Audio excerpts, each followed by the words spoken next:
धर्मपत्न्याः कमलालक्ष्मी नामदेवत्याः नितिन कृष्णनामधेयस्य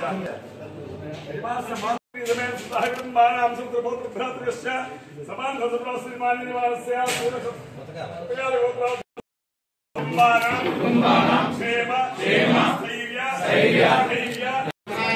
महाराजाय नमः। ओम ब्रह्मा ओम वायु ओम तदात्मा।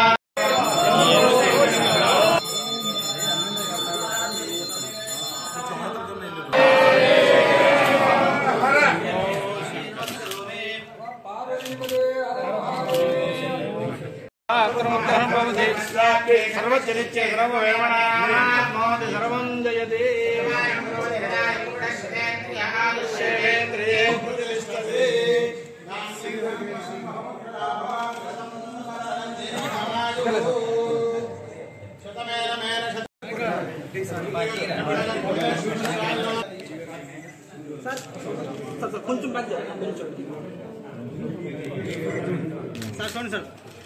ఇస్తా ఉన్నాను.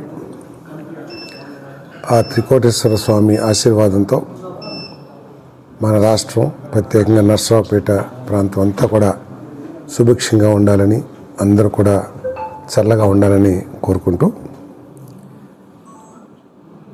మన రాష్ట్ర పరిస్థితి కనుక ఆలోచన చేసినట్లయితే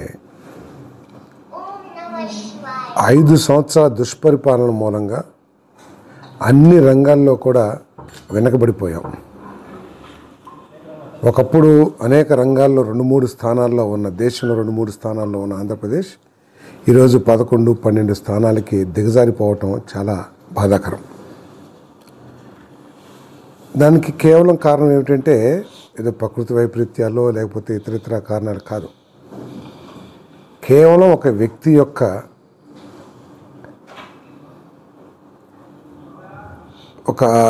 ఒక సాడిస్టిక్ మెంటాలిటీ కానివ్వండి, లేకపోతే నేనే రాజు నేనే మంత్రి అనే విధంగా ప్రజల అభిప్రాయాలకి, ప్రజల అవసరాలకి, రాష్ట్ర అవసరాలకి ప్రాధాన్యత ఇవ్వకుండా తన ఆలోచనే ఫైనల్ అనే విధంగా పరిపాలన చేయటం మూలంగా ఇటువంటి పరిస్థితి వచ్చిందని చెప్పేసి మనం చేస్తా ఉన్నాను.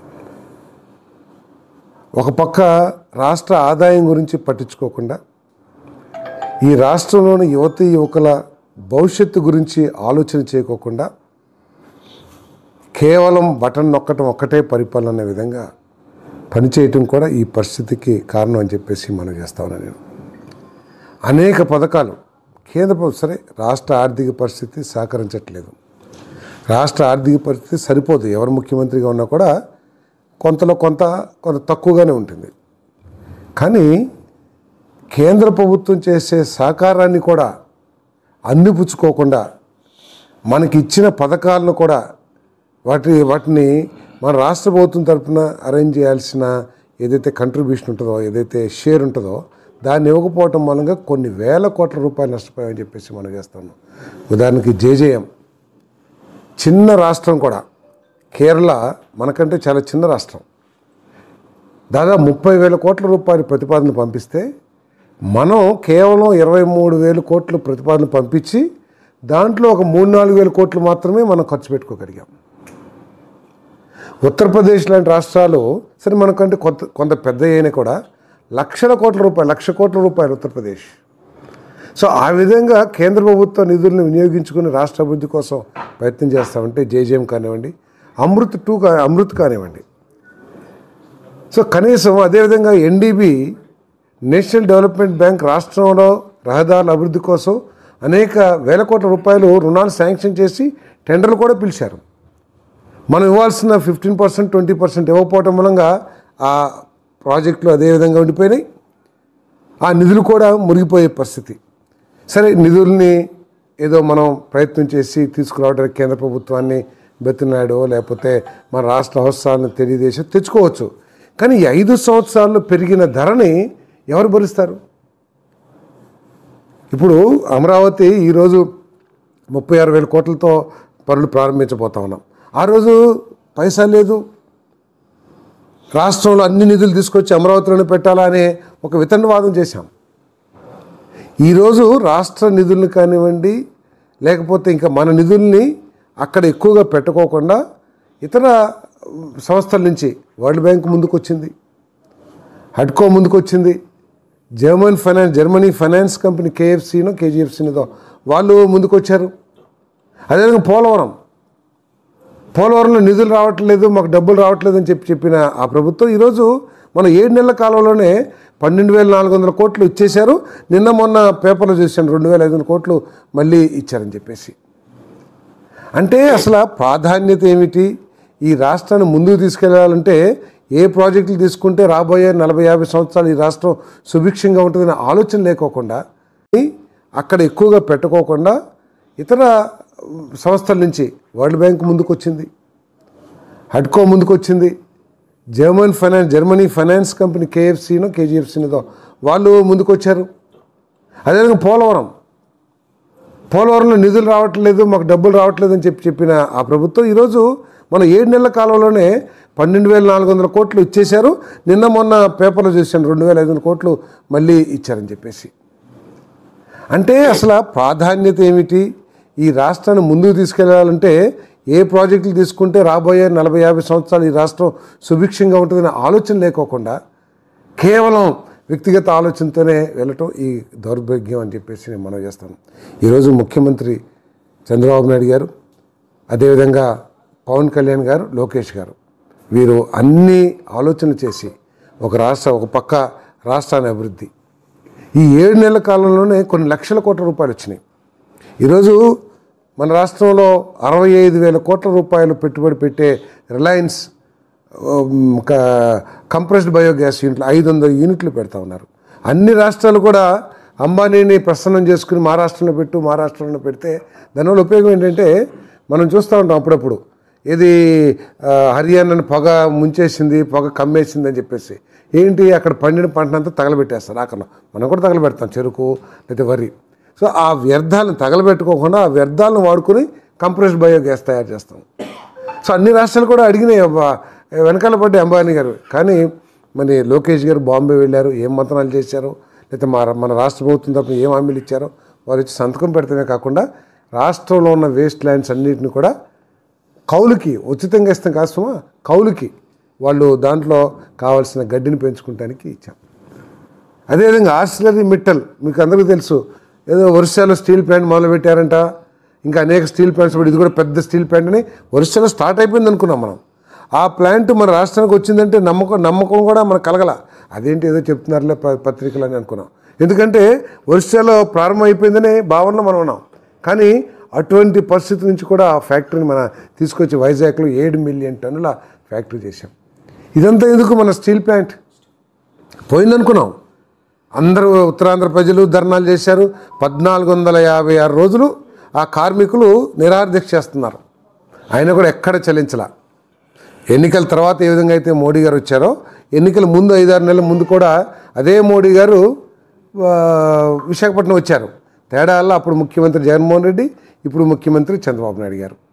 ఎక్కడ వాళ్ళు పాలసీ ఏమో మార్చుకోవాలి. ప్రైవేటైజేషన్ పాలసీని మేము తీసేస్తున్నాం, కొత్త ప్రభుత్వంలో మేము ప్రైవేటైజేషన్ చేయమని అనలా. ప్రైవేటైజేషన్ పాలసీ ఏదైతే ఉందో ఆ పాలసీతోనే ముందుకెళ్తున్నారు. దేశంలో మిగతా ప్రాంతాల్లో ఏ ఫ్యాక్టరీస్ని అయితే ప్రైవేటైజ్ చేస్తున్నామని చెప్పేసి ప్రకటించారో ఎక్కడ కూడా వెనక్కి వెళ్ళా. కేవలం విశాఖపట్నం స్టీల్ ప్లాంట్ని ప్రభుత్వ నిధులతో నడుపుతామని చెప్పేసి ప్రభుత్వ రంగంలోనే నడుపుతామని 11,400 కోట్లు ఇచ్చారు. ఎక్కడ తేడా? ముఖ్యమంత్రి గారి నాయకత్వం కానివ్వండి, ముఖ్యమంత్రి గారి మీద కేంద్ర ప్రభుత్వానికి మోడీ గారికి ఉన్న నమ్మకం కానివ్వండి, అదేవిధంగా పవన్ కళ్యాణ్ గారు వారితో ఉన్న సన్నిహితత్వం కానివ్వండి, లోకేష్ గారు చేసిన పని ఇది పరిపాలన. ఇంకో పక్క ఎస్సీలకు కూడా ఫైనాన్షియల్ అసిస్టెన్స్ ఇస్తున్నాం. మొన్ననే మీ మండలాల్లో కూడా తీసుకుంటారు. మండలానికి 3-4 ఆర్థిక సాయం చేయడానికి రాష్ట్ర వ్యాప్తంగా ఇచ్చారు. గతంలో ఎస్సీ బీసీలకు ఇచ్చిన ఆర్థిక సహాయాలన్నీ కూడా రద్దు చేసింది పోయిన ప్రభుత్వం. కానీ మళ్ళీ వాటిని పునరుద్ధరించి మళ్ళీ చేస్తూ ఉన్నాం.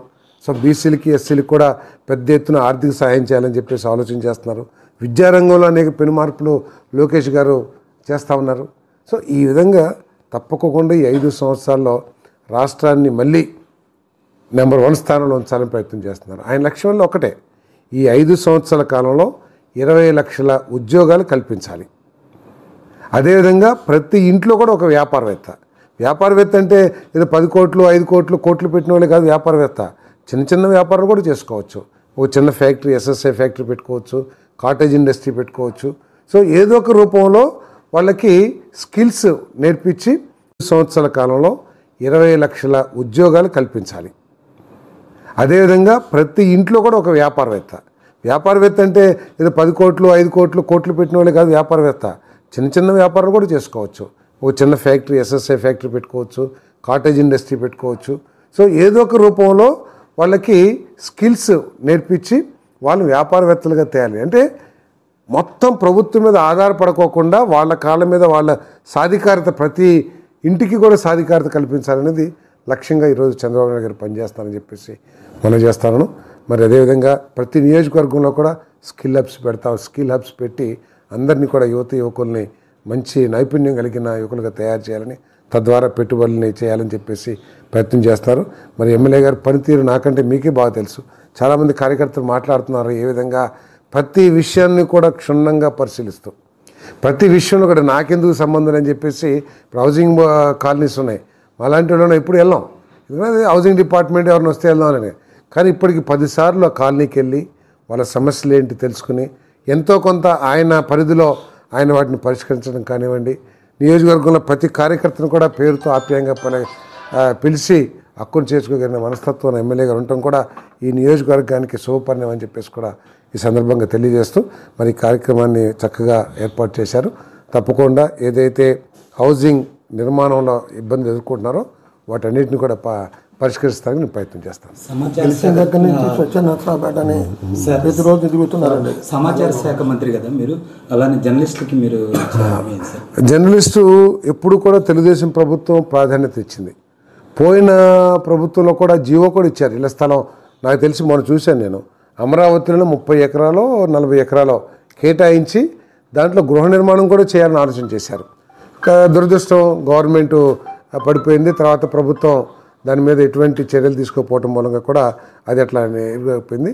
మరి ఇటీవల అనేక సార్లు 1-2 సార్లు ఏదైతే రివ్యూ మీటింగ్ చేశారో సీఎం గారు, అక్కడ కూడా విలేకరుల గురించి హౌసింగ్ గురించి మేము మాట్లాడాం. వారు చాలా సానుకూలత ఉన్నారు. తప్పకుండా అది మీ ఆలోచన కళ నెరవేరేట్టు నేను ప్రయత్నం చేస్తానని చెప్పేసి కూడా మనం చేస్తాం. విజయసాయి రెడ్డి ఈరోజు దేనికి వైసీపీకి మెయిన్ క్యాడర్, సెకండ్ క్యాడర్ గల రాజకీయాల నుంచి తొలగించుకుంటున్నాను. ఇప్పుడు ఇందాక చెప్పాను నేనే రాజు నేనే మంత్రి అని చూసారా. ప్రతి ఒక్కరు ఆ నాయకత్వం మీద నమ్మకం కోల్పోతున్నారు. నేను ఇటీవల కూడా ప్రెస్ మీట్లో చెప్పాను. వాళ్ళంతా కొట్టుమిట్టాడుతున్నారు.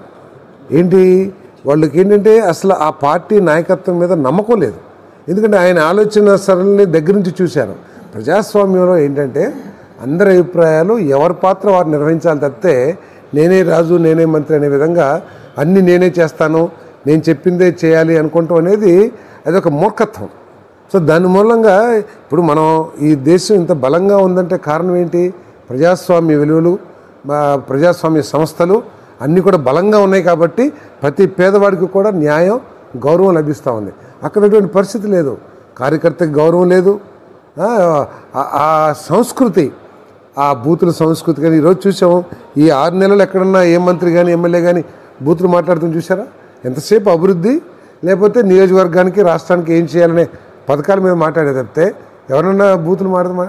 సో అంటే ఆయనకి ఒక మంచి పనికిరాదు. ఆయనకంతా చుట్టూతో ఏంటంటే ఇక అటువంటి శక్తులనే ఆయన ప్రోత్సహిస్తారు కాబట్టి వీళ్ళందరూ కూడా చేసి ఉంటారు. అయోధ్యరామ్ రెడ్డి గారు కూడా.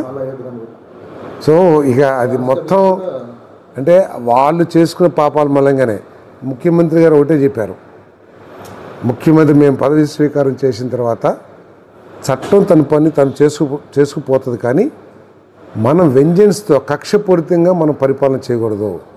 ఎమ్మెల్యేలు కూడా కక్షపూరితంగా ఎవరిని వేధింపులకి గురి చేయరాదు.